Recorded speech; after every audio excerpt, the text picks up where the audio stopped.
Okay, so I'm testing out large language model chatbots to see how skilled they are at sharing mental health support and skills and plans. Last time we were talking to Google Bard. Ooh, that's a, no. Bard kept coming back to this idea that I just needed to see that the intrusive thoughts or the anxieties weren't scary. Reality is nobody struggles with mental health issues, mental illness, because they haven't spent enough time thinking about their thoughts in their head. So I didn't always agree with the approach that Bard was taking, but it was surprisingly consistent and coherent when it came to some of the creative challenges, like explaining mental health skills with metaphors. I was really impressed with Bard. These chatbots are in their infancy and they are going to get really skilled really quickly. Check out the previous video. I went into detail about why I'm asking each question. We're going to ask the exact same questions to ChatGPT that I asked to Bard so we can get a more direct comparison with ChatGPT. Here are the topics. The questions are a bit more involved. Remember, I'm not looking here to see if it's conscious or sentient or super, super amazing or anything like that. We just want to see if it can replace me. That's all we're looking for here. First up, I'm going to give ChatGPT a bit of a prompt prep, just telling it to answer the questions coming up as a skilled mental health professional, to keep it short. Bard is really long in its answers. Let's get into the first question then. Let's see if ChatGPT can catch me asking for reassurance about last night getting super drunk at my preschool's fundraiser. I understand that you're feeling concerned about your behavior at the beer chug-a-thon and the conversations you had while you were drunk. It's natural to have some anxiety in situations like these. You can't change the past. Here are a few suggestions to help you move forward. Apologize if necessary. We've already seen this. The challenge here with a response like that is if somebody's struggling with their mental health, they can easily get into a lot of what are called confessing compulsions, and they'll just start confessing to everybody, apologizing to everybody. It can just turn into tons of reassurance, checking with people. Instead of assuming the worst, consider reaching out to people who are present and expressing your concerns, like checking for reassurance. So the thing is, if somebody's struggling, even if they did that, then they would just doubt it even more. They'd come up with some elaborate conspiracy. Like, everybody is actually telling me I didn't say something bad, but I did, and they don't want me to know. Number 3, reflect on your drinking habits. Assess your relationship with alcohol and consider if this incident was an isolated event or part of a larger pattern. Remember, it's important to learn from our mistakes and strive for personal growth. If somebody was asking about this, they're probably still going to be really anxious. Also, those suggestions there, I would expect to fuel more anxiety. So the next question is to ask, how do I get rid of anxiety? So ChatGPT has thrown up a list of practical suggestions to help alleviate anxiety.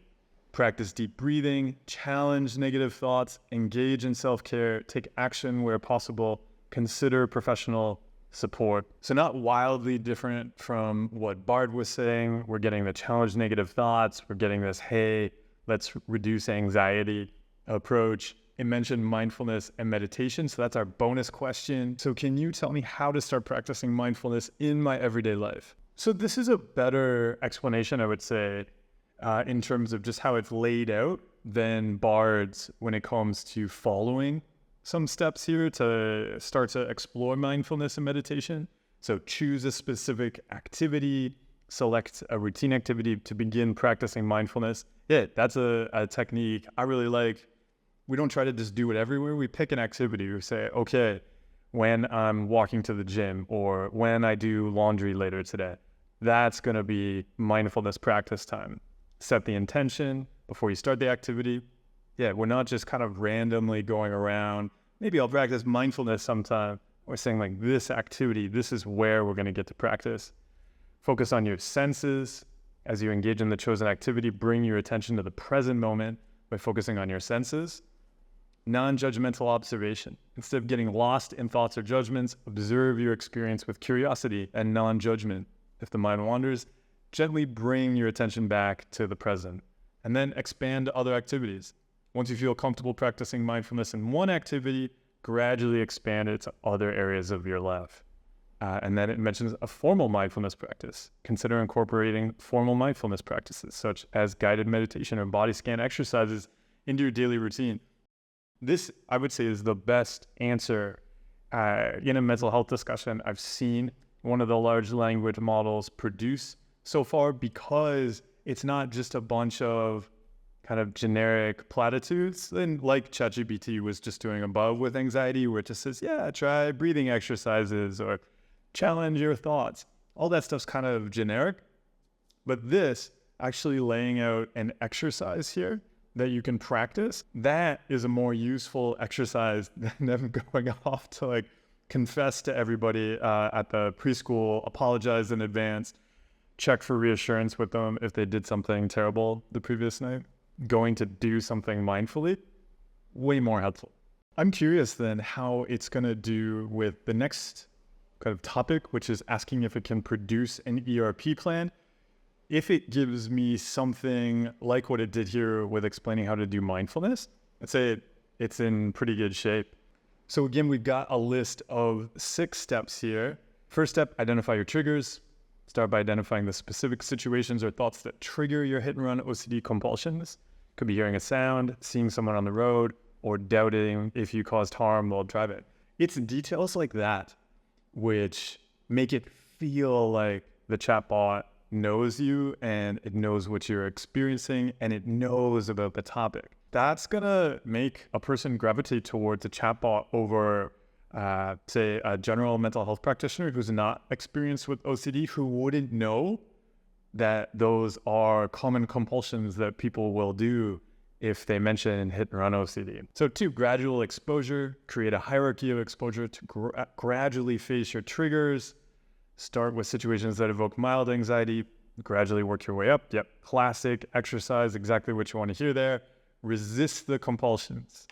When confronted with a trigger, intentionally resist the urge to engage in compulsive behaviors. Example, checking, driving back. Again, it knows the specific things to mention there. Yep, practice sitting with the uncertainty and anxiety that arises. Allow yourself to experience the discomfort without seeking reassurance. Now it knows not to seek reassurance. What I like about this answer, which actually I would say a lot of people, humans, get wrong with ERP, notice that it doesn't say until the anxiety reduces. The focus of ERP is not reducing anxiety, and it's great that ChatGPT didn't throw that out here. That, I think, is a small detail of a thing it didn't do, but that I would say is impressive. 4, practice mindfulness. So we already asked about mindfulness, so we know about that now. Mindfulness techniques to anchor yourself in the present and observe your thoughts and sensations without judgment. Yeah.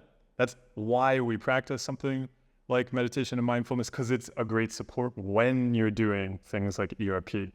Brain's going to throw stuff up. You can see it there. You don't have to judge it. Repeat exposure.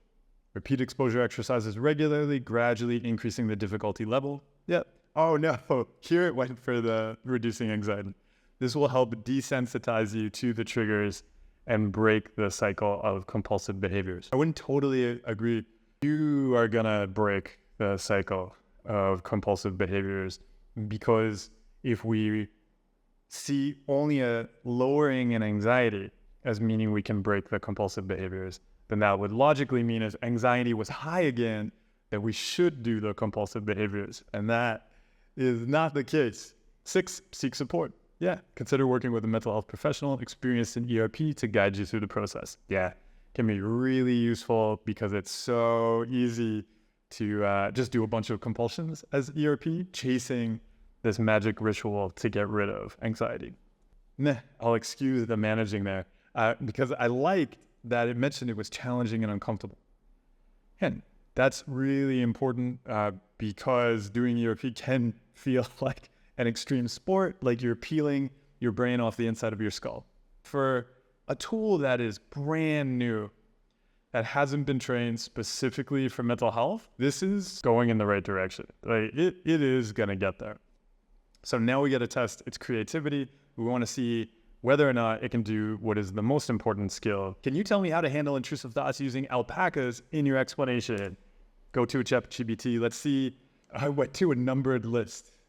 It really likes, is it going to be 6 points again? Oh, no, we went 5 points here. Recognize the alpaca intrusive thought. Imagine that intrusive thoughts are like alpacas wandering into your mind. They may appear unexpected and out of place, but it's important to recognize that they're just thoughts and not a reflection of who you are. Observe the alpaca, in the brackets, intrusive thought. Instead of getting caught up in the content or meaning of the intrusive thought, practice observing it without judgment. Imagine yourself watching the alpaca from a distance, noticing its presence without engaging with it further. Allow the alpaca to pass, letting it go. Just as alpacas come and go, allow the intrusive thought to pass through your mind without clinging onto it. Resist the urge to analyze, suppress, or engage with the thought. Instead, let it naturally fade away on its own. Refocus on the pasture, brackets, redirecting attention. When the alpaca leaves, refocus your attention on the present moment, just like shifting your attention to the peaceful pasture surrounding you. Engage in activities that bring you joy, connect with others, or practice self-care to shift your focus away from the intrusive thoughts. Practice self-compassion, caring for yourself. Recognize that intrusive thoughts are a common experience for many people, including those without OCD. Be kind and gentle with yourself when they arise, knowing that thoughts are not actions and do not define you as a person. Remember, using this analogy with alpacas can help create some distance and detachment from intrusive thoughts. However, for more comprehensive support, consider working with a mental health professional who can guide you through evidence-based techniques specifically designed to address intrusive thoughts and OCD. I feel like ChatGPT is dismissing the usefulness of understanding mental health concepts with farm animals. And by farm animals, I mean alpacas. I'm going to say that Google Bard had the more well-crafted and cohesive answer when it came to working with the metaphors here.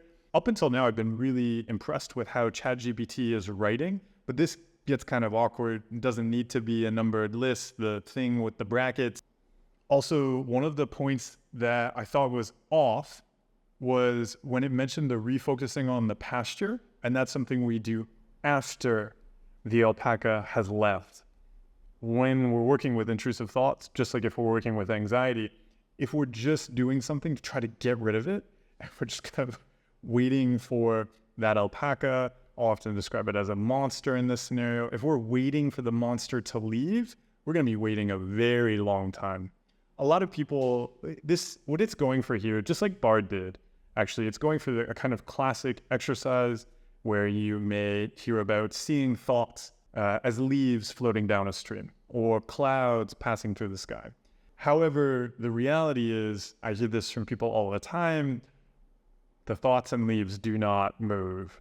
That was something I experienced as well, which can then create a lot of stress for the individual because they're like, what's that mean? Like, my leaves don't flow on the river, my clouds don't move.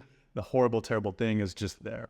Very common experience. Also, if we're trying to make it move, it's not gonna move. I find it way more useful to invite the monster to be there. We can sit there with it and we don't have to have that monster, that intrusive thought go anywhere. So we can't really say these large language models have skills, right? They don't have a skill in the sense that we would understand it, but they are able to draw on a large body of data and share that data. And sometimes they can share it in a way that's useful to us, but it's still got to be up to us to turn that into action. I think ChatGPT's description of a mindfulness practice exercise there, really useful. You could take that and run with it. Some of the other stuff it said, though, you could easily get into actually practicing a lot of compulsions that are going to make mental health worse. Again, ChatGPT doesn't know them. It doesn't know to stop and ask you why you're asking that question and explore the holistic picture around that. But future versions of these tools, when they can remember things, when you can upload data, when you can connect them to data, that may be terrifying. That may be game-changing. Some people may find it useful.